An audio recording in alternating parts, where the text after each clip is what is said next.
કેમ છો? આજે આપણે બનાવીશું પનીરની સબ્જી. ઢાબામાં મળે તેવી આપણે આ સબ્જી બનાવીશું અને એકદમ સરળ રીતથી બનાવીશું અને એકદમ સ્વાદિષ્ટ અને ટેસ્ટી આ સબ્જી બને છે. તો તેના માટે સૌપ્રથમ ધાણા, લાલ મરચાં, તજ અને કસ્તુરી મેથી આ બધું આપણે મિક્સ કરી અને એને થોડું ગરમ કરી લેવાનું છે. આવી રીતે આપણે એને 1 મિનિટ આપણે આવી રીતે ગરમ કરવાનું છે. હવે આપણે એક મિક્સરના જારમાં આનો પાવડર બનાવી લઈશું. હવે આપણે તેલ લઈશું અને તેલમાં આપણે આ પનીર છે તેને આપણે ફ્રાય કરી લઈશું. આમાં આપણે આને તળી લેવાના છે.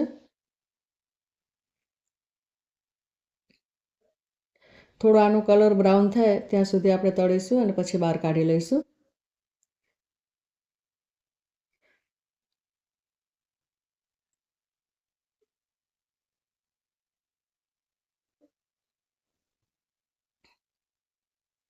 હવે આપણે જે શિમલા મરચાં છે કેપ્સિકમ તેને પણ આપણે આવી રીતે તળી લઈશું.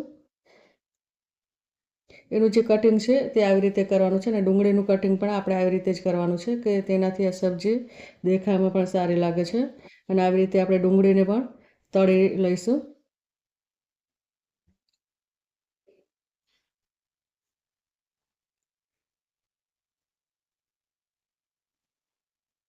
હવે આપણે ફરી ડુંગળી લઈશું કે જેની આપણે ગ્રેવી બનાવવાની છે.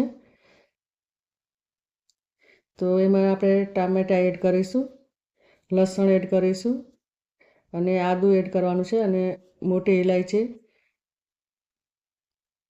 અને લસણ અને કાજુ આટલું આપણે મિક્સ કરી અને અંદર આપણે તળી લેવાનું છે આવી રીતે.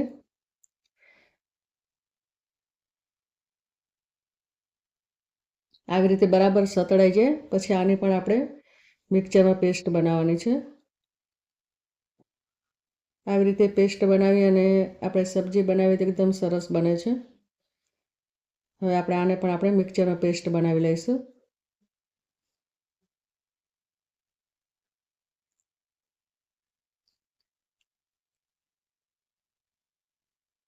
હવે આપણે તેલ લઈશું અને એના અંદર આપણે 1 ટીસ્પૂન જીરું એડ કરીશું. પછી આપણે હળદર ઉમેરવાની છે અંદર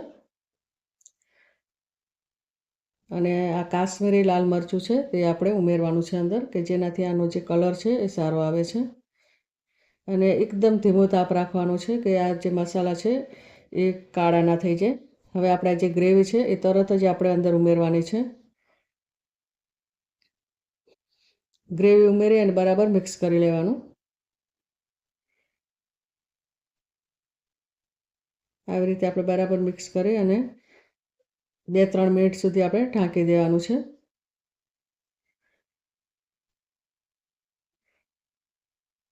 હવે આપણે આ જે ગ્રેવી છે તે બરાબર ચડી ગઈ છે. આવી રીતે આને ગ્રેવીને પકાવવાની છે 2 મિનિટ ઢાંકીને.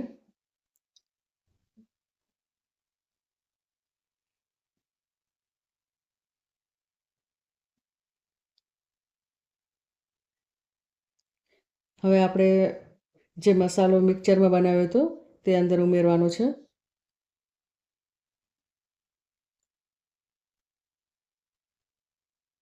આવી જ રીતે આપણે ઘરની જ વસ્તુથી આ સબ્જી બનાવીએ છીએ તો એકદમ સરસ બને છે. હવે આપણે ધાણા જીરું છે તે આપણે અંદર ઉમેર્યું. ધાણા જીરું આપણે આવી રીતે ઉમેરવાનું કે જેનાથી એનું જે સબ્જીનો રંગ છે એ કાળો ના થઈ જાય. હવે આપણે આવી રીતે કોરું થઈ જાય પછી આપણે અંદર પાણી ઉમેરીશું.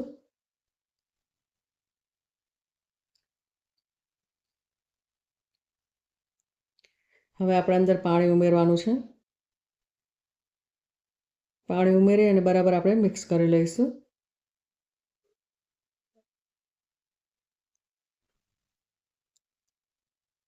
આવી રીતે આપણે બધા જ મસાલા બરાબર મિક્સ કરી લેવાના. હવે આપણે સ્વાદ અનુસાર મીઠું ઉમેરવાનું છે અંદર.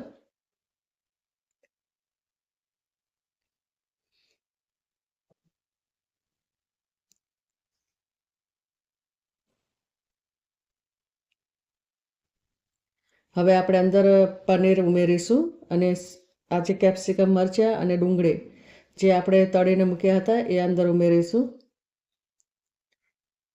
અને ઉમેરી અને આપણે બરાબર મિક્સ કરી લઈશું.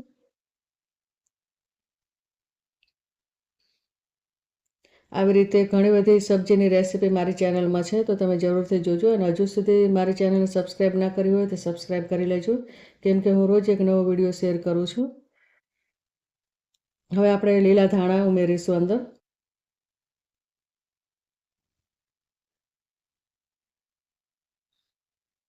અને આવી રીતે આપણે 2 મિનિટ ઢાંકી અને પછી અંદર ચીઝ ઉમેરીશું.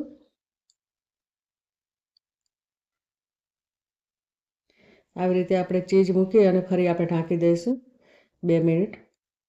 હવે આપણે આ જે સબ્જી છે એ તૈયાર થઈ ગઈ છે. આ ઢાબા સ્ટાઇલ પંજાબી પનીરની સબ્જી તૈયાર થઈ ગઈ છે. તો આવી જ રીતે મારી રેસીપી જોવા માટે મારી ચેનલને સબસ્ક્રાઈબ કરી લેજો. અને હવે મળીશું આપણે બીજી રેસીપીમાં. ત્યાં સુધી બાય.